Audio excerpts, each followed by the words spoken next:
Kumusta ka kaibigan?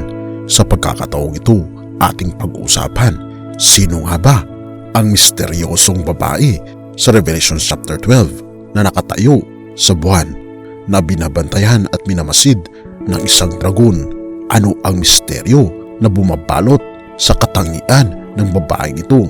Ito nga ba si Maria o sa iba'y tinatawag siyang God the Mother? Ang tanong ay, totoo kaya na siya ay asawa ng Diyos o ina ng Diyos na si Maria? Atin itong pag-uusapan, mga kaibigan. Ang libro ng Revelation, mga kaibigan, ay sobrang balot ng misteryo at kung babasahin mo ito ay hindi mo ito masyadong maintindihan sapagkat napakaraming mga simbolo ang makikita mo rito. Oo mga kaibigan, ang libro ng Revelation ay balot ng mga simbolo at hindi literal ng mga tao o mga hayop. At isa na rito mga kaibigan, ang tinatawag na babae na nasa buwan. Atin itong silayan mga kaibigan. Revelation chapter 12 verse 1 to 6 and 17. Kasunod nito'y lumitaw sa langit ang isang kakaibang palatandaan, isang babaeng nadaramtam ng araw at nakatuntong sa buwan, at ang uli may koronang binubuo ng 12 bituin. Malapit na siyang manganak, kaya't napapasigaw siya dahil sa matinding hirap. Isa pang palatandaan ang lumitaw sa langit, isang napakalaking pulang dragon. Ito may 7 ulo at 10 sungay at may korona ang bawat ulo. Kinaladkad ng kanyang buntot ang ikatlong bahagi ng mga bituin sa langit at inihagis ang mga iyon sa lupa. Pagkatapos tumayo ang dragon sa paanan ng babaeng malapit ng manganak upang lamunin ang sanggol.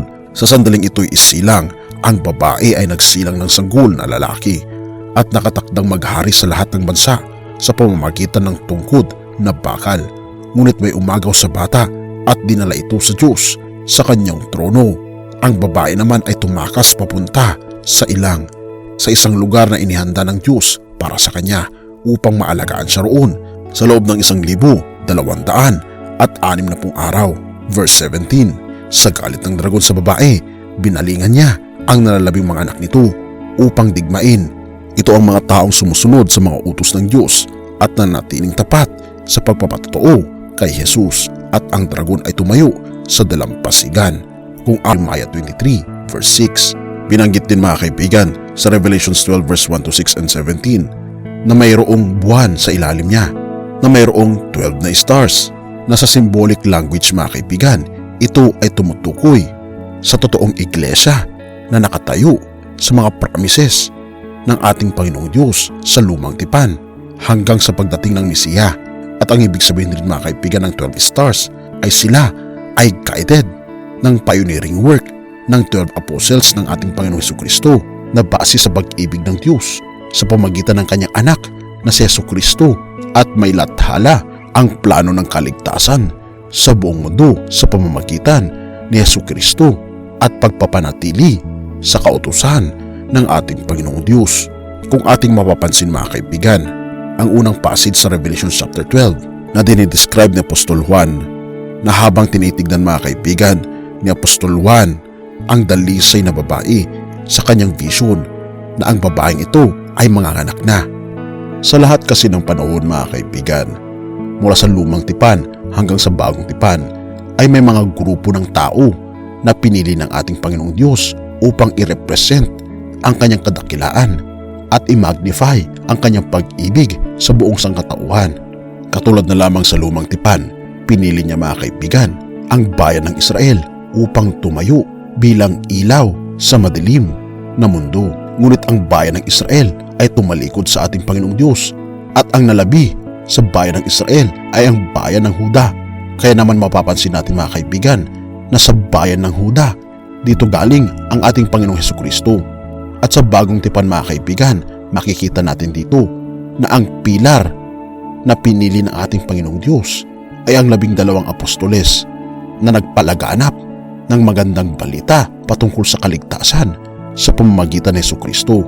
At kung ating mapapansin mga kaibigan, hindi si Maria ang babae sa libro ng Revelation o tinatawag siyang God the Mother, sapagkat binabanggit mga kaibigan na ang babae sa Revelation ay symbolikal ito na tumutukoy sa iglesia ng ating Panginoong Diyos, ang bayan na pinili niya. Ito ay mababasa natin sa Jeremiah chapter 6 verse 2, 2 Corinthians 2 verse 2 at Revelations 19 verse 6. Oo mga kaibigan, ang simbolo ng iglesia ay dalisay na babae. Ibig sabihin, meron lang siyang iisang kasintahan na walang iba kundi ang ating Panginoong Hesukristo, at hindi siya nagpapasakop sa maling turo maliban sa turo ng ating Panginoong Hesukristo. At sobrang mahal ng ating Panginoong Hesukristo, ng ating Panginoong Diyos, ang babaeng ito na tumutukoy mga kaibigan sa iglesia.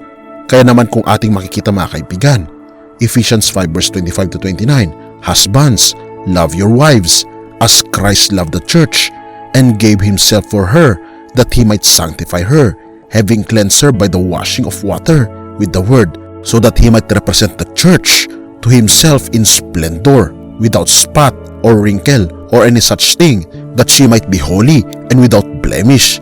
In the same way, husbands should love their wives as their own bodies. He who loves his wife loves himself. For no one ever hated his own flesh, but nourishes and cherishes it, just as Christ does the church. Oo mga kaibigan, ganito kamahal ng ating Panginoong Diyos, ng ating Panginoong Hesukristo, ang kanyang iglesia.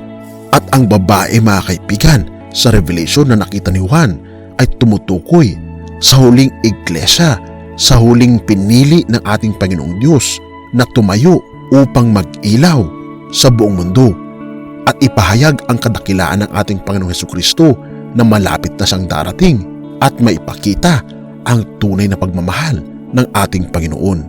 Kaya naman oo mga kaibigan, ang church, ang iglesia ay tumutukoy sa iyo at sa akin na sumusunod sa mga kagustuhan ng ating Panginoong Diyos at hindi tayo umaalis sa turo ng Biblia.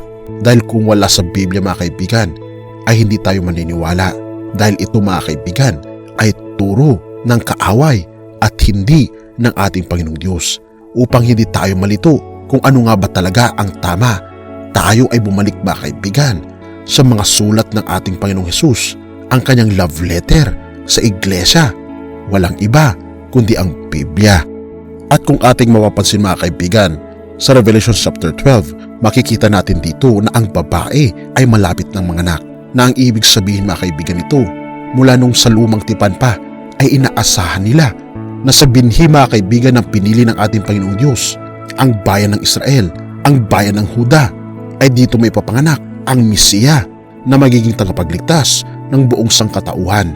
Kaya lang, ang inaasahan nila na isang mighty warrior ang may papanganak ay kabaliktaran ang kanyang pagpunta sa lupa, dahil ipinanganak mga kaibigan ang ating Panginoong Hesus hindi bilang isang marangya at mighty warrior, kundi isang humble servant na hindi naintindihan ng ibang mga Hudyo.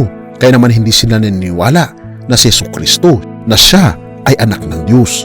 At kung ating mapapansin mga kaibigan, ang dragon na nag-aabang sa babaeng mga anak ay nagre-represent mga kaibigan kay Satanas o Diablo, na ating natalakay din sa ating mga nakaraang mga content, na ang dragon mga kaibigan ay gusto niyang kainin si Hesukristo bago pa siya may panganak, na nagre-represent mga kaibigan kay Maria, na nung siya ay manganganak na si Hesukristo ay gusto siyang patayin mga kaibigan ni King Herod.